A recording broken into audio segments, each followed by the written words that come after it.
The plan was, I wanted to kill as many women I thought were prostitutes as I possibly could. I thought I could kill as many of them as I wanted without getting caught.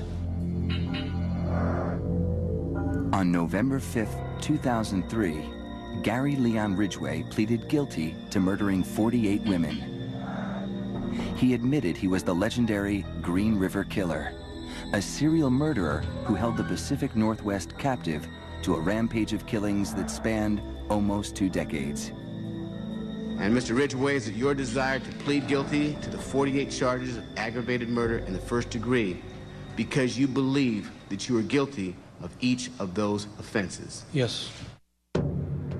One by one, as the dates, locations, and names of his victims were read in court, Gary Ridgway impassively acknowledged each and every murder. For the death of Wendy Lee Caulfield. Guilty. For the death of Colleen R. Brockman. Guilty. For the death of Yvonne S. Antosh. Guilty. For the death of Patricia M. Barzak. Guilty. In his confession, Ridgway told police he murdered at least 90 women. So many that he literally could not keep track of their faces, their names, or sometimes even where he discarded their bodies. His victims were prostitutes and runaways who lived in and around Seattle, Washington. Some as young as 16 years old. Like many other serial killers, Ridgway targeted vulnerable people. And prostitutes are the most vulnerable of all. He is America's most prolific serial killer. And his first victims were found here on the Green River. Everybody was terrified. You know, I mean, these were places where we picnicked, where we swam, where children ran free up until this time when, you know, bodies started showing up. It began on July 15th, 1982, when 2 children spotted a nude body floating below the Pett Bridge. Her name was Wendy Lee Caulfield, a 16-year-old runaway who had been strangled.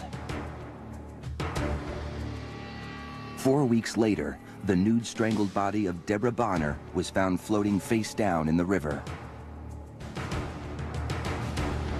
Once the killing started, everyone was rather mystified. I mean, they thought, is this the work of more than one person? And where does it begin and where does it end? And how could this be? I mean, they were all in the Green River. And the killings continued. 3 days later, on August 15th, we were told by a rafter that he'd been floating down the river. He saw 2, what he thought were mannequins alongside the riverbank, and as he got closer, realized that they weren't mannequins, but indeed they were human bodies. Their names were Cynthia Hines and Marcia Chapman. They were submerged in chest-deep water, held under by boulders. Both had been strangled. The thing that really stuck out in my mind was Marcia Chapman's hand. One of her arms were free and waving in the water, kind of saying to me, help, you know, here I am. It's an image in my mind that will never go away.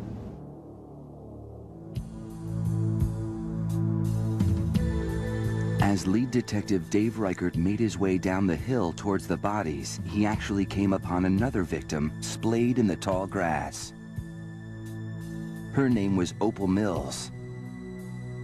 At the time, Reichert didn't know that evidence recovered from these crime scenes would be instrumental in capturing the Green River Killer nearly 20 years later. But at the moment the victims were being dredged from the river, Ridgway was just minutes away, working at the Kenworth Truck Company in Seattle.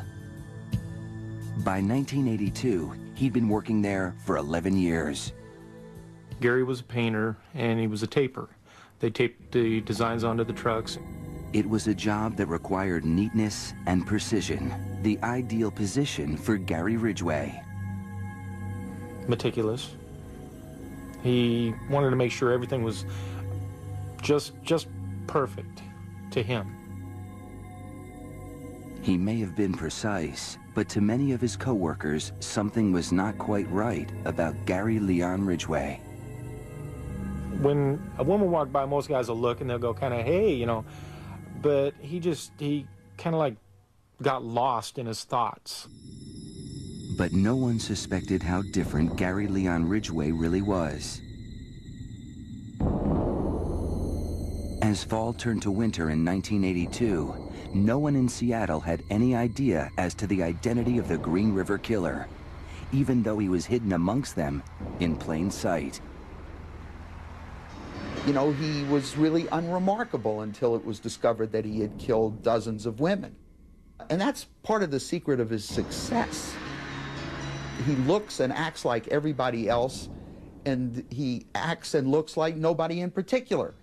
So he gets away with it. Even 20 years later, many friends and neighbors still find it hard to believe. He's a wonderful person. He's the type of person you can walk up to and hug and say, hey, Gary, how are you doing? But if police had known more about Gary Ridgway's life, beginning with his childhood, they may not have been surprised that this hard-working family man was secretly the Green River Killer. In August of 1982, the bodies of the first victims of the Green River Killer were found. Fear quickly spread through the quiet suburbs that line the river. My biggest fear, quite honestly, was being in the wrong place at the wrong time, and somebody's getting ready to dump a body, and here I am there to witness it. And that whole summer, anytime you were in a car by yourself, there was police around asking you what you were doing. A major investigation of the murders was launched by Washington's King County Police and other local law enforcement agencies. They realized a serial killer was at work. He appeared to be targeting the streetwalkers who worked the Strip, a notorious stretch of the Pacific Highway South that ran from SeaTac into Seattle. They make the perfect victim. They're getting into a car and they're trying to do it secretly because they don't want to get caught by the undercover police officer that might be watching. They don't want to get caught by the patrol officer driving by. So as far as victims go, he picked easy targets. By the end of 1983, 13 bodies had been found and 24 more women had been reported missing. Some of them were last seen in a pickup truck. The police followed every tip, including one that actually led to Gary Ridgway for the first time. A young woman named Marie Malvar disappeared. A witness saw her get into a pickup truck and later noticed the vehicle parked at Ridgway's house. The police interviewed Ridgway, who convinced them he was not their man. He has this unassuming, unintimidating demeanor. You could stand next to him in a grocery line. You would never, ever expect that this is the Green River Killer. Ridgway's life began in unremarkable circumstances. Born in Salt Lake City, Utah on February 18, 1949, he was the second of Mary and Thomas Ridgway's 3 sons. In 1960, the family moved to Washington State. They settled into a small 3-bedroom house in McMicken Heights, which is now part of the city of SeaTac. Our neighborhood was like a working class neighborhood. A lot of kids in the neighborhood, and we all kind of played together and walked to school together. Ridgway's father was a Metro bus driver whose route was the Pacific Highway South into Seattle. It went through the infamous Strip, where Gary would later find so many of his victims. At home, the Ridgways seemed the typical suburban family. Gary's father enjoyed running garage sales, while his mother was an avid gardener. Loved to work on the garden. Always was saying hello, always pleasant. Always wore that straw hat of hers, always out in the cutting the trees down or pruning or whatever. Always did that. But Ridgway would later share other memories of his mother.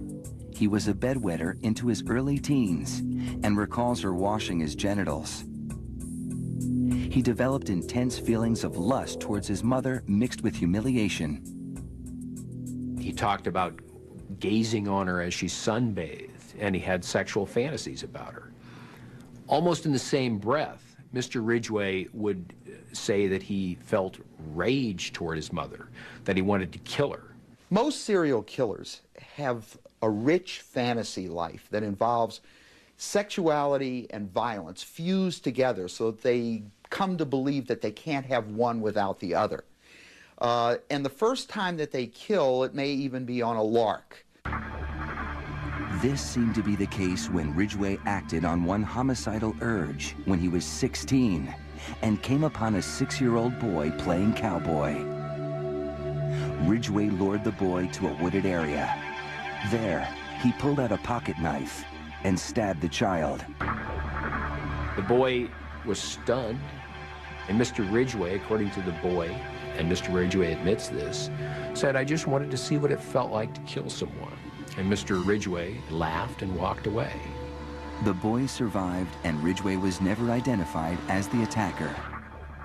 He admitted indulging in other kinds of aberrant behavior. He dabbled in arson, he said. He suffocated a cat. Yet Ridgway seemed anything but a threatening personality while attending Tyee High School. In fact, he made quite an impression on one schoolmate. I thought he was pretty cute. I could even say I had a little crush on him back then. His eyes and his smile are the things that I remember the most about Gary. When he would smile, his dimples would show, and his eyes would kind of sparkle. But Ridgway was a poor student, pulling mostly D's in his classwork. He had an IQ in the low 80s and had to repeat a year twice. Ridgway socialized with other teens at the local community club where dances were held every Saturday. But on one occasion, he had a run-in with a boy from his school. He actually peed on my brother's leg in the restroom. Gary made a rude comment, and my brother told him to take it back, and Gary turned around and peed on his leg, and then my brother hit him, so we all got kicked out of the dance and had to go home early that night. In June of 1969, Ridgway graduated from Tyee High School at the age of 20. That August, he enlisted in the Navy. The following summer, he was married to Claudia Craig, a young woman he'd been dating for several years. Soon after, Ridgway shipped out for a 6-month tour in the Western Pacific. They spent time visiting various ports, including the Philippines, where apparently he visited prostitutes. Ridgway paid a high price for his sexual encounters, venereal disease. Naval medical records showed that Ridgway was diagnosed with gonorrhea. He blamed the prostitutes for infecting him. Then, on his return to the States, he found that his wife had betrayed him. He discovered that Claudia had an affair with somebody else, and he was very upset. He said, "My first wife turned into a whore." Ridgway's marriage came to an end, but his hatred for prostitutes, which he would later act on, was just beginning. By 1972, he was back in SeaTac. Single again and honorably discharged from the Navy, he got a full-time job painting designs on trucks at the local Kenworth plant. To those who met him, he seemed like an average Joe. They had no way of knowing he was becoming the devil in disguise.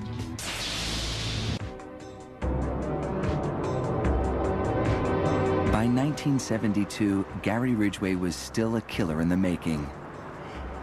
He had gone astray as a young man, but at least as far as investigators know, he had not yet committed murder. The triggers that would detonate his life as a serial killer had yet to fully fall into place. But over the next few years, they finally would.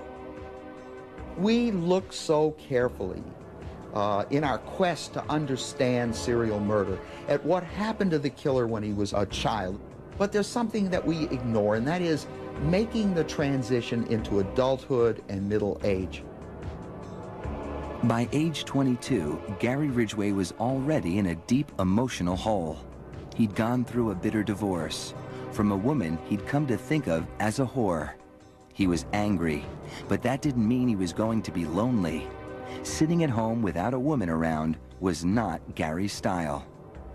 When people think of a serial killer, they tend to think of a loner who is unable to have a relationship, who can't hold a full-time job. But the truth is just the opposite, and Ridgway is a perfect example. Just months after he and Claudia divorced, there already was someone else. Ridgway met a woman named Marcia Winslow at a popular singles hangout. Within a year, Gary and Marcia were man and wife. She met his needs. She was initially very subservient. She cooked for him. She provided sexual activity whenever he wanted it. They enjoyed sex anywhere and everywhere. Especially outdoors, in the gorgeous scenery of western Washington state. Gary liked to have sex outdoors in a variety of places along the Green River, in the tall grass there, in various locations along highways. He would just pull off the road and have sex. Later, those locations would be the dumping grounds for the women he killed. But at the time, life seemed to be looking up for Gary Ridgway. Until 1975, when Marcia gave birth to a boy they named Matthew. Mr. Ridgway was not particularly fond of having a child. It changed his relationship with his wife. She wasn't as available to him. She had a period of time when she was unable to have sexual intercourse. And over time, when they did have relations, his demeanor began to change. Where there once had been playful frolics by the river, there now was a creepy side to the way he approached her. He was in the habit of sneaking up behind her and frightening her. And apparently, his idea of foreplay on some occasions was to choke her, as he called it, grabbing her around the neck, compressing her neck, interfering with her breathing. Marcia walked out and got a divorce. And if Gary Ridgway thought life was bad when his first marriage ended, he felt even worse when Marcia split. Years later, he would tell the cops that losing Marcia was a point of no return. He felt he had been done wrong. He said that he should have killed her, and it seemed that after that, that's when the rampage began. Ridgway argued, you know, if I had only killed my second wife, I would never have killed these prostitutes. You know, I was really trying to get her. It's easy not to believe Ridgway's claim. People close to the case think he would have killed sooner or later anyway. But whatever his true motive, a bit more than a year after Ridgway's divorce, the bodies of young women started turning up alongside the Green River. I remember when the first victim was found, we actually thought that perhaps it was domestic violence, some sort of isolated case, and then here comes another one and another one. And there was just a feeling of dismay, of disbelief. Nobody else knew it at the time, but the killer was Gary Ridgway. The victims were women who in his mind were as easy to hate as the wives who had left him. He regarded women who were prostitutes as totally expendable and less than human. In fact, he told police that he regarded them as garbage. He would take them to his house, or one of those secluded spots near the river where he'd once made love to Marcia. Then he'd make sure they were completely naked, so the victim's clothes would contain no evidence of the crime. Then it was usually a forearm around the neck, without warning, from behind. It was up close and personal, lots of physical contact. He would literally squeeze the last gasp of breath from his dying victim's body. And the more that she pled and begged and screamed, the better he felt about himself. And he compounded his excitement later. Sex with the victim before the crime wasn't enough, so he'd often return to the riverbank where he dumped his victims and fornicate again with the corpses. He created a system of burying them near where he could get at them and use them and reuse them until there were maggots or flies there. That's having sex until they almost deteriorate. Frankly, I don't know the psychological reasons behind what he did, but according to Mr. Ridgway at least, his reasoning was that it was simply free. It was a date, a sexual act that he did not have to pay for. Once Gary Ridgway tasted the thrill of murder, he found it irresistible. There's no doubt in my mind that he thoroughly enjoyed the killing, and the more he did it, the more he enjoyed it. And all the while, he was acting as father to a son barely 7 years old. Though he wasn't thrilled when Matthew was born, over the years they started spending more time together. After the divorce, he had Matthew every other weekend, and he shamelessly used that fact to reel in his victims. In the house where he did many of his killings, you could put someone at ease by saying, oh, here's my son's room, and there's toys, and why would a guy with a son, he's not going to hurt me. It shows you just how crafty he was. He was able to use his son as a ploy to assure his victim that he was innocuous, that he was harmless. Matthew even met at least one victim. The boy was in the truck when Ridgway took her to a secluded spot in the woods.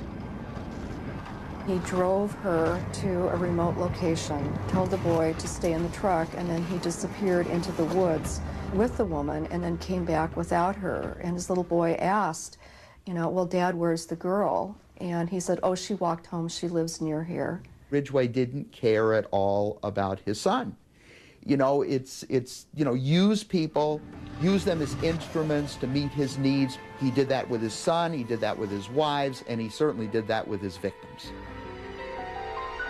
By January 1984, the body count along the Green River was up to 13. A desperate police force tried to put the pieces together and find the killer. For Gary Ridgway, the game of evasion was just beginning. There was little to celebrate in Seattle as the new year began in 1984.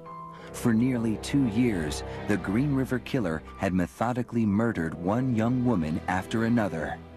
The body count stood at 13, and King County Sheriff's detectives were growing frustrated. It is challenging. There's a perpetrator out there, there's a killer on the loose who has evaded our efforts to apprehend him. Within a month, those efforts were enhanced with the formation of the Green River Task Force. The 50-person unit assembled a massive list of suspects from tips called into a hotline, from known sex offenders, and from every other possible source. But just the sheer volume of what we had, 12 to 15,000 suspects. You had priests in women's underwear out there. You had child counselors out there with kiddie porn. There are a lot of men who at the end of the day take off their tie, go out to the strip, and they're looking for something kinky. One of those men was Gary Ridgway. Ridgway's plan was pure and simple. Make a deal with a young lady on the street, whisk them away in his truck, and they are never to be seen again. Well, Mr. Ridgway thought about killing all of the time. It was basically every waking moment. When he ate, when he slept, when he even probably made love to his wife, he was thinking of killing and abusing a woman in the woods. That's his day.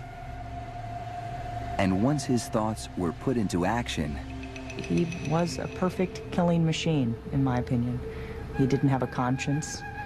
He enjoyed what he was doing. It was a game, and he was winning. One ploy that Ridgway used to keep police guessing, he frequently repainted the various pickup trucks he used to cruise the strip. Hoping to stop the killer's winning streak, members of the task force wanted to get inside the mind of this serial killer. They even sought the opinion of another prolific serial killer who once stalked the Pacific Northwest, Ted Bundy. He had written us a letter and said, why don't you come down and talk to me? I think I can help you understand the mind of the riverman, as he called Ridgway. He said he's probably attracted to pornography. He likes the hunt, likes the power and authority over his victims. He will go back and he'll have sex with the dead bodies. And certainly that gave us an insight that we didn't have before. In fact, the position of some of the bodies led investigators to suspect that the Green River Killer was revisiting his corpses for sex. A few bodies were found with rocks placed inside their sexual organs, but Ridgway was leaving no real clues behind. Each time the remains of a potential victim were discovered, investigators pored over the crime scene, collecting evidence, looking for the tiniest clue. What were we looking for? Anything. Potential hair transfers, paint chips, glass, clothing damage, you know, anything. The collection of evidence continued once the bodies were sent for autopsy, where the medical examiner was able to retrieve semen from some of them. Slowly, carefully, the evidence was being stored away that might someday identify the elusive Green River Killer, who always seemed to be one step ahead of his pursuers. Everything we did as a task force was, of course, reported. So it was reported on the news. We were going to have surveillance. So he would visit one site and place a victim, and then go to a different site and place a victim. He learned a lot from all of us, unfortunately. But Ridgway's deceptive talents did not mean he was invisible to the police. Police knew he was a frequent customer of the women on the Strip. He was called in by the task force on several different occasions to be interviewed, and even though he had killed a woman 3 weeks before one of the major interviews by the task force, he displayed no signs of nervousness. Ridgway's composure even allowed him to pass a polygraph test. A polygraph test is based upon one's guilty emotions. And if you don't ever feel guilty about what you've done, you're going to be able to pull the wool over somebody's eyes. But Ridgway couldn't completely fool task force detectives. In 1987, he came under even more scrutiny. Once again, it was the pickup trucks he drove while trolling for victims that drew detectives to him. The deeper we looked at Ridgway, the more it became obvious that he was available for every single one of those disappearance dates. We're working on credit card records, every single place where he bought gas, and we checked out how many miles it would take to drive to and from work every day and how much that would normally burn up. Well, he was burning up many, many gallons of gas, way beyond, and that's just what he was charged. We had a couple of witnesses, when they were shown the photo montage containing Ridgway's photo, they would say, well, it looks a lot like this one, and point to his picture. Prosecutors and detectives thought about arresting Ridgway. But we didn't have anywhere near enough to make a conviction because it was all circumstantial. Investigators got a warrant to search Ridgway's house, hoping to find physical evidence that proved he was the killer. But the search came up empty. Mr. Ridgway was simply very good at what he did. According to Mr. Ridgway, he killed all of the women in his bedroom.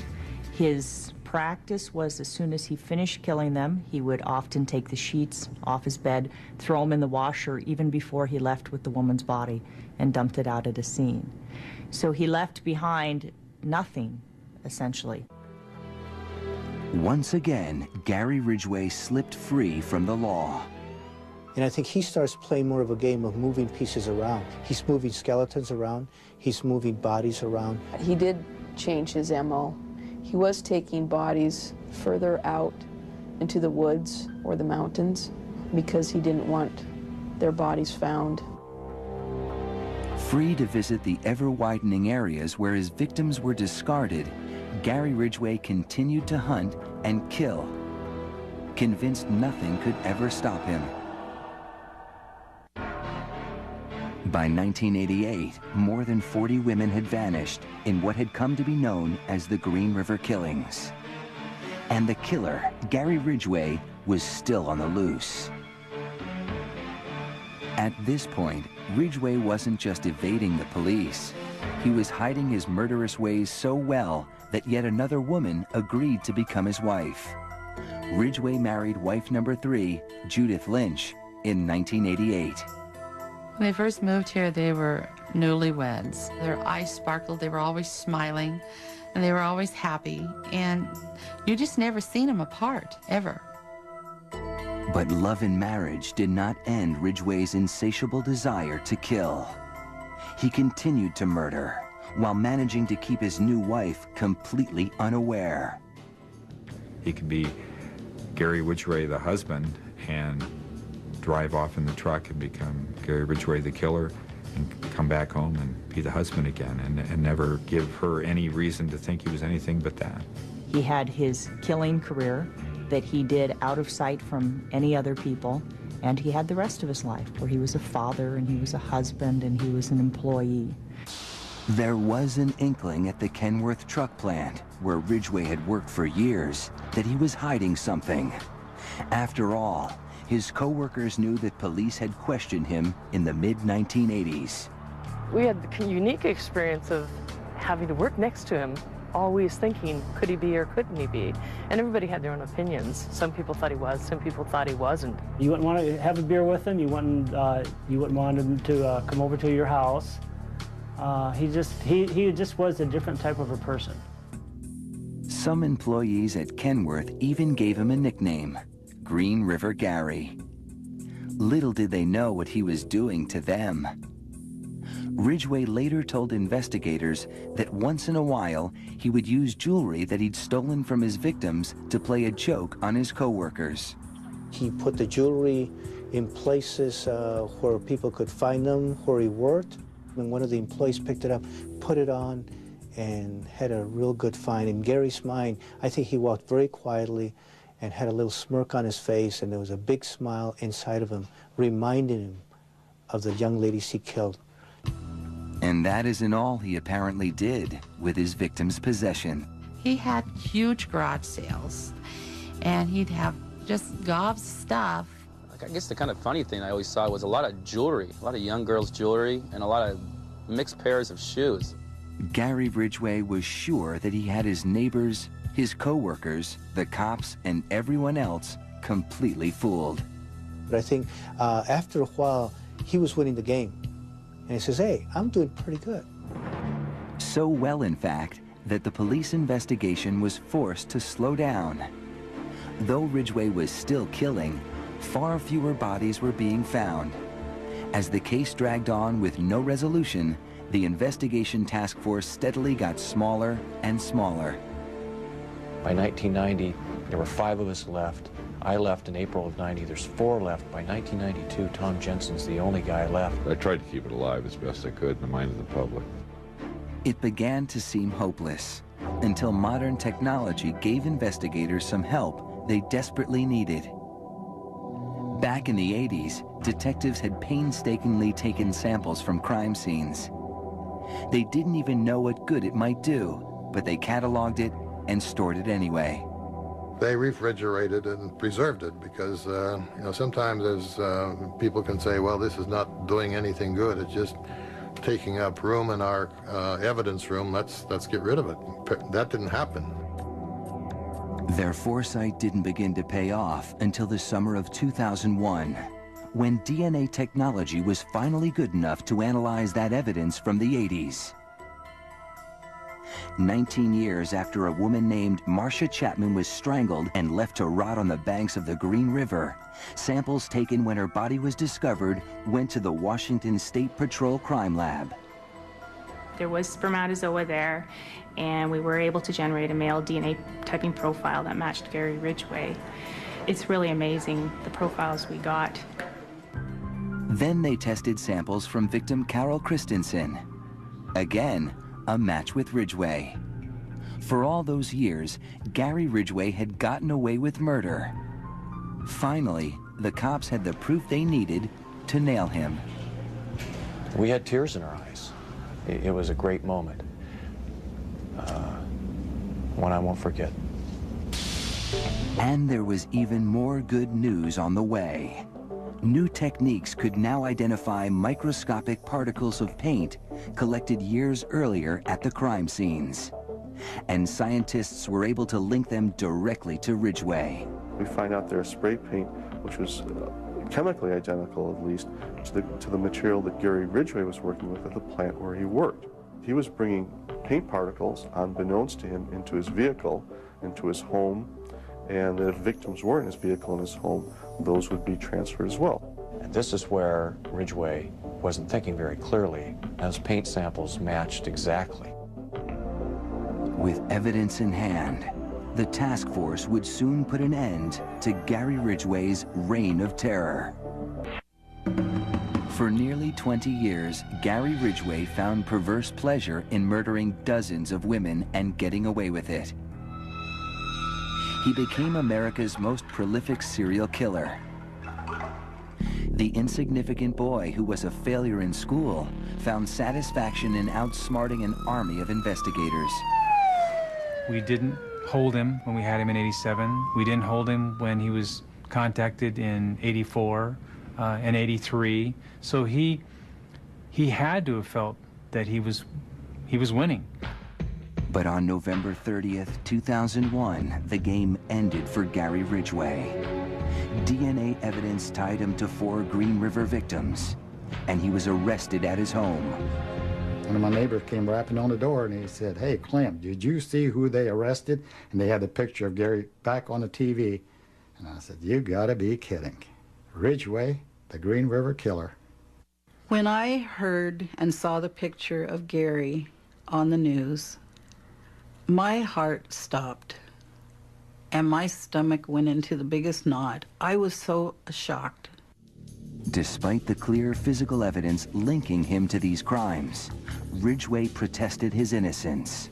His family stood by him and refused to believe the worst. They stuck with him, they visited him weekly, his brothers, their wives, his son, and they were quite concerned and quite convinced that this was all wrong, that Gary couldn't have done this. Ridgway's wife, Judith, also remained loyal as long as she could. She was standing by him and was in total disbelief, assuming that they had the wrong person, it couldn't be.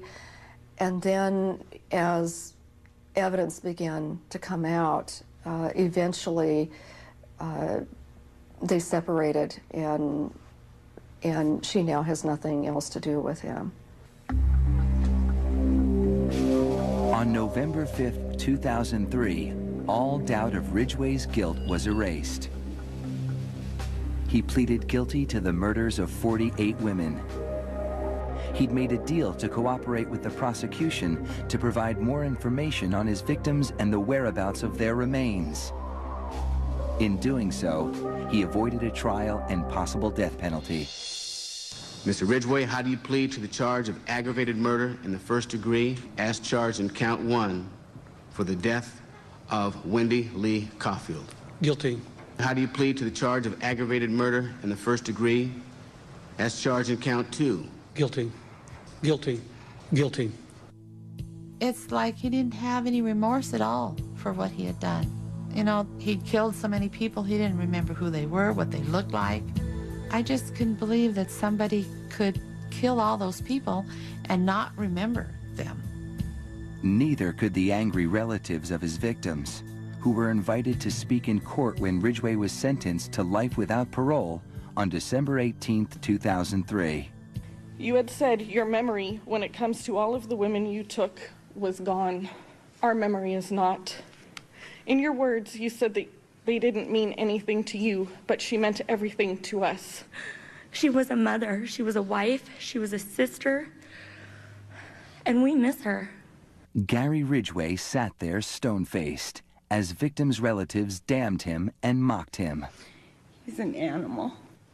I wish for him to have a long, suffering, cruel death. He's gonna go to hell, and that's where he belongs. But then the emotionless facade finally cracked when the father of one of his victims appeared to surprise him with a dose of human kindness. Mr. Ridgway, there are people here that hate you. I'm not one of them. You've made it difficult to live up to what I believe, and that is what God says to do, and that's to forgive. You are forgiven, sir. Those tears and a statement he made to the court later that day were as close to showing real remorse as Gary Ridgway had ever come. I'm sorry for killing these ladies. They had their whole lives ahead of them. I'm sorry for causing so much pain to so many families. To me, this was all about the victims and the devastation he did, not about him. You know, he should definitely die for what he did. But that would do nothing for all those victims. And there's many, many victims. There's no sense of victory in this. I'm just glad that he stopped. And it may be that no one except Gary Ridgway himself can ever unlock the secret of what drove him to become the Green River serial killer. In a way, it's sort of like trying to speculate about the mental life of a snake. Mr. Ridgway is a predator, first and foremost. And ultimately, at least from my perspective, you can't come up with a more coherent explanation of why he killed than to answer simply because he could. On the next Cold Case Files, 3 abused sisters. My mother put me in a deep freezer and locked me in there. 2 of them found dead. It was a horrible scene. Could their own mother really be their killer? I knew I was next. Cold Case Files, tonight at 9 on A&E. Catch Crossing Jordan, Monday to Thursday at 11 on A&E.